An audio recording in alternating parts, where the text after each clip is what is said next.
जय हिंद। देखिए इस वीडियो में समझते हैं कि प्रेग्नेंट महिला संबंध कब तक बना सकती है। अगर उस संबंध बनाती है तो जो पुरुष का स्पर्म होता है आखिर कहाँ जाता है। तो सबसे पहले समझते हैं इस संबंध कब तक बना सकती है। तो पहला बात समझिए, इस संबंध 9 महीने तक बना सकती है, लेकिन कारण क्या भैया, महिला को कोई दिक्कत नहीं होना चाहिए। अब जैसे मान लीजिए इसे हम क्या बोलते हैं, इसे हम बोलते हैं फीमेल जननांग। क्या होता है ये? फीमेल जननांग होता है। अब संबंध किसके माध्यम से बनाया जाता है? तो वेजाइना के माध्यम से। इसे हम बोलते हैं वेजाइना बोलते हैं। क्या बोलते हैं हम? वेजाइना बोलते हैं। इसके माध्यम से संबंध बनाया जाता है। जो पुरुष का स्पर्म होता है ये कहाँ जाता है?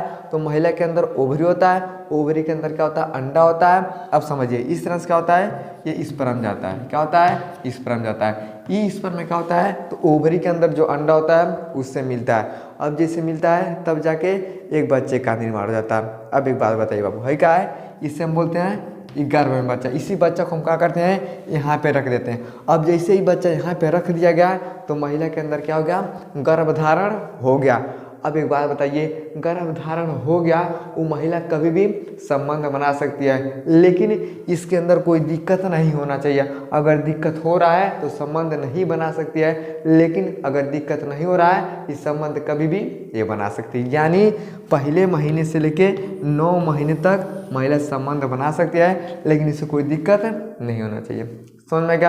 अब हम ये समझते हैं, अगर इस संबंध बनाती है तो जो पुरुष का स्पर्म होता है आखिर कहाँ जाता है? पहला कंडीशन क्या होता है? जब पुरुष संबंध बनाता है स्पर्म में क्या होता है? इस तरह से जाता है। अब इस तरह से जाता है तो ओवरी के अंदर जो अंडा होता है इससे तो मिल गया, एक बच्चे का निर्माण हो गया, लेकिन जब निर्माण हो जाता है उसके बाद भी ये संबंध बनाती है तब पुरुष का स्पर्म कहाँ जाता है, तो उसके विषय में समझते हैं। अब ध्यान समझिएगा, सेक्स के समय 200 से लेकर 300 मिलियन क्या होते हैं? स्पर्म निकलते हैं। अब जैसे मेल और फीमेल आपस में शारीरिक संबंध बनाते हैं, अब जैसे बनाते हैं ना तो जो पुरुष का पेनिस होता है इससे क्या होता है? तो 200 से लेकर 300 मिलियन क्या होते हैं? हम स्पर्म जाते हैं।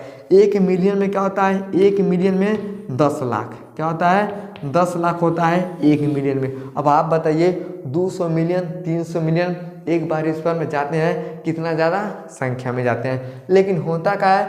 200 मिलियन 300 मिलियन तो भैया जाते हैं, लेकिन 15 मिलियन स्पर्म होना चाहिए। इसके लिए गर्भधारण के लिए 200-300 कोई मायने नहीं रखता है, लेकिन अगर आपका स्पर्म मजबूत है तो कितना होना चाहिए? 15 मिलियन स्पर्म होता है, तब महिला क्या कहते हैं? गर्भधारण आसानी से कर लेती है। समझ में गया? अब समझिएगा, जैसे स्पर्म वेजाइना के अंदर जाता है, अब ध्यान समझिएगा, इसे हम बोलते हैं वेजाइना। क्या बोलते हैं? वेजाइना बोलते हैं। यही क्या होता है? संभोग करने का माध्यम होता है। तो जैसे पुरुष अपने पेनिस को वेजाइना के अंदर डालता है, तो जैसे स्पर्म वेजाइना के अंदर जाता है, समझिए 1000 स्पर्म फिलिपियन ट्यूब में जाते हैं। कहाँ जाते हैं? फिलिपियन ट्यूब में। अब इस तरह से क्या होता है? स्पर्म में जाता है, इसे हम बोलते हैं फिलिपियन ट्यूब बोलते हैं। क्या बोलते हैं? Philippian tube. यानी इसमें क्या होते हैं? तो 1000 स्पर्म कहाँ जाते हैं? फिलिपियन ट्यूब में जाते हैं। अब समझिए 200 शुक्राणु क्या होते हैं? अंडे की तरफ जाते हैं। अब 200 शुक्राणु, अब इसमें क्या होता है? 200 शुक्राणु अंडे की तरफ भागते हैं। अब ओवरी में क्या बनता है? समझिए गोल गोल अंडा है। क्या होता है? अंडा होता है। तो 200 शुक्राणु क्या होते हैं? अंडे की तरफ भागने लगते हैं, लेकिन एक ही शुक्राणु जो होता है ये अंडे से मिल पाता है। अब ऐसा होता क्या है भैया कि 200-300 मिलियन निकलते हैं, उसमें से 1000 ससुरा फिलिपियन ट्यूब में जाता है, 200 कहाँ जाते हैं? अंडे के पास जाते हैं, लेकिन 200 में से एक ठोरा क्या होता है? तो मिल पाता है। अब समझिए आर्मी का रेस होता है, आर्मी के रेस में होता क्या ना है? 1000 बच्चे एक साथ जाते हैं, लेकिन सबसे पहला जो बच्चा होता है बहुत तेज दौड़ने वाला, वो अकेले क्या होता है? तो फर्स्ट नंबर पे आता है। क्या होता है? फर्स्ट आता है। उसके बाद सेकेंड थर्ड बहुत पीछे लोग आते हैं, यानी 1000 लोग एक साथ दौड़ते हैं, एक बच्चा क्या होता है? फर्स्ट आता है। उसी तरह से जो स्पर्म सबसे ताकतवर होता है वह बेचारा क्या करता है? तो ओवरी के अंदर अंडे से क्या होता है? मिल पाता है। समझ में गया? अब बताइए इन सब का कहानी खत्म हो जाता है। कैसे खत्म हो जाता है?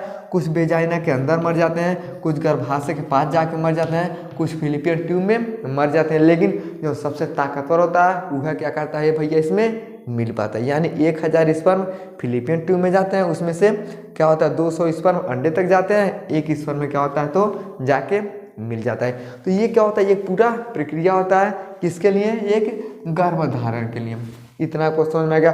अब हम ये समझते हैं कि गर्भधारण के समय स्पर्म आखिर जाता कहाँ है। जैसे मान लीजिए बच्चा स्थापित हो गया, अब जैसे बच्चा स्थापित होता है ना, तो जो ग्रीवा होता है ये बंद हो जाता है। ग्रीवा क्या है समझिएगा, इसे हम बोलते हैं ग्रीवा। क्या बोलते हैं, ग्रीवा बोलते हैं। जैसे मान लीजिए आप घर बनवाते हैं, घर क्या करते हैं, दरवाज़ा लगाते हैं। जैसे दरवाज़ा बंद कर देते हैं तो कोनो आदमी नहीं आ पाता। उसी तरह से ये सर्विक्स होता है, यानी ग्रीवा होता है। अब जैसे महिला गर्भ धारण कर दिया है, ये ग्रीवा क्या होता है, बंद हो जाता है। अब जैसे बंद हो जाता है, स्पर्म आगे जाइबा नहीं करेगा। अब स्पर्म आगे जाने का मतलब भी कुछ नहीं होता। काहे नहीं होता भैया, क्योंकि इस गर्भाशय में, इसे हम बोलते हैं गर्भाशय, इस गर्भाशय में एक बच्चे का निर्माण हो गया है। अब स्पर्म में जाने का कोई मतलब नहीं बनता। काहे नहीं बनता भैया, अब आगे जाके क्या करेगा, जब ओवरी के अंदर अंडा मौजूद नहीं रहेगा, स्पर्म में जाके क्या करेगा, समझेगा। तो इस तरह से ये जो ग्रीवा होता है ये बंद हो जाता है। अब उस दौरान जब संभोग किया जाता है ना, तो वेजाइना में क्या होते हैं भैया, मर जाते हैं। कौन मर जाता है, स्पर्म। क्या होता है, ये जो स्पर्म होता है ना, जैसे संबंध में रहता है, अब वेजाइना के अंदर क्या होता है, बेचारा मर जाता है, आगे जा ही नहीं पाएगा भैया। जब भाई दरवाजा वैसे बंद हो जाएगा तो आगे नहीं जा पाता है। अब जब आगे नहीं जा पाता है तो जो भी स्पर्म होता है क्या होता है, ये बाहर चला आता है। समझ में गया। अब समझिए, जो स्पर्म होता है और जो वीर्य होता है, इन दोनों में अंतर होता है। स्पर्म के साथ साथ क्या होता है भैया, तो वीर्य होता है। वीर्य के अंदर क्या होता है, स्पर्म होता है। तो जैसे वेजाइना के अंदर वीर्य सहित स्पर्म में जाता ना, तो वेजाइना के अंदर क्या होते हैं, बहुत सारे सेल्स होते हैं जो क्या करते हैं, स्पर्म को मार देते हैं। मारने के बाद क्या करता है बेचारा, ये बाहर चलाता है। तो कहीं ऐसा होता है, यानी सर्विक्स का मुंह बंद हो जाता है। अब जैसे सर्विक्स का मुंह है बंद हो जाता है, स्पर्म आगे बेचारा नहीं जा पाता है, तो जो वेजाइना के अंदर जो सेल होते हैं, ये सब क्या करते हैं, स्पर्म को मार के बाहर कर देते हैं। कहते भैया अब तुमको अंदर जाने के लिए कोई ज़रूरत नहीं है, क्योंकि पहले से एक बच्चा यहाँ पे चला गया है, अब तुमको नहीं जाना चाहिए। इस तरह से क्या होता है, सर्विक्स का मुंह बंद हो जाता है। बंद होने के नाते वेजाइना सबको मार के वहीं इसका करता है, बाहर ढकेल देता है। लेकिन इसका मुख खुलता कब है, जन्म के समय ये खुलता है। कौन खुलता है, जो ग्रीवा होता है ये जन्म के समय खुलता है। अब जैसे मान लीजिए पहला महीना में यहाँ पे बच्चा क्या हो गया, स्थापित हो गया।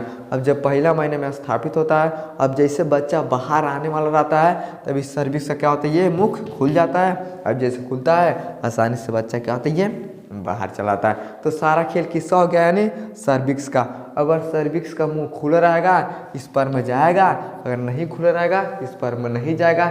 इसलिए जैसे महिला के अंदर गर्भधारण होता है, तो जो पुरुष का स्पर्म होता है अंदर नहीं जा पाता है, अंदर जाके कुछ नहीं करेगा, क्योंकि भैया ओवरी के अंदर अंडा भी नहीं बनता है।